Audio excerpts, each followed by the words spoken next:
Yummy! It's delicious! Preparing for tomorrow. My macaroni salad. Yum yum!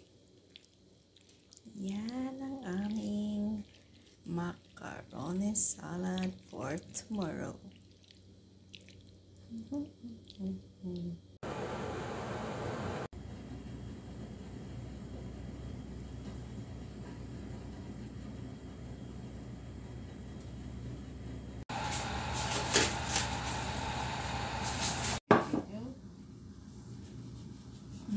Ganyan lang po tayo gumawa ng pizza dough. Wedges po tayo.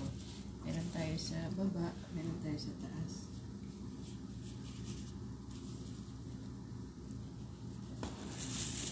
Ayan. Ganyan lang po yan. Ganyan lang gumawa ng pizza. Ayan, madalian pa po yan. Ganyan lang yan. Para yun sa mga bisita naming bata. Tsaka may mga isip bata. Kami yun ang isip bata. So, ganyan na po. Lagyan natin ng tomato. Ganyan yung paggawa ng pizza. Pizza ba? Pizza alla Suzy. Pizza alla Suzy. Yan, meron din tayong green bell paper or popsicle. Yan, spread lang natin. Then, mayroon din tayong fine cuts onions.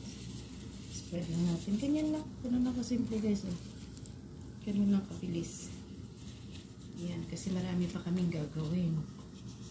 So, alas 3 na. So, ganyan na magawa. Diba? Yummy. Then, lagyan din natin ulit ng cheese sa ibabaw.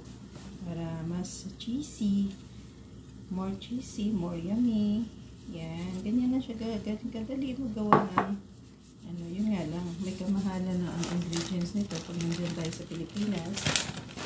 Kasi marami siyang cheese. Pero masarap siya guys. I'm sure masarap po ito. With love.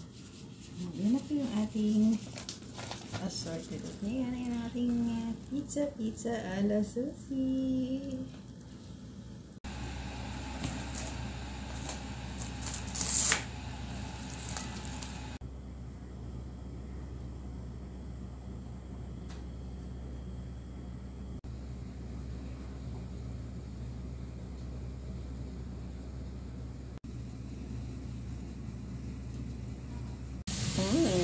Yummy. Biryani, chicken biryani po.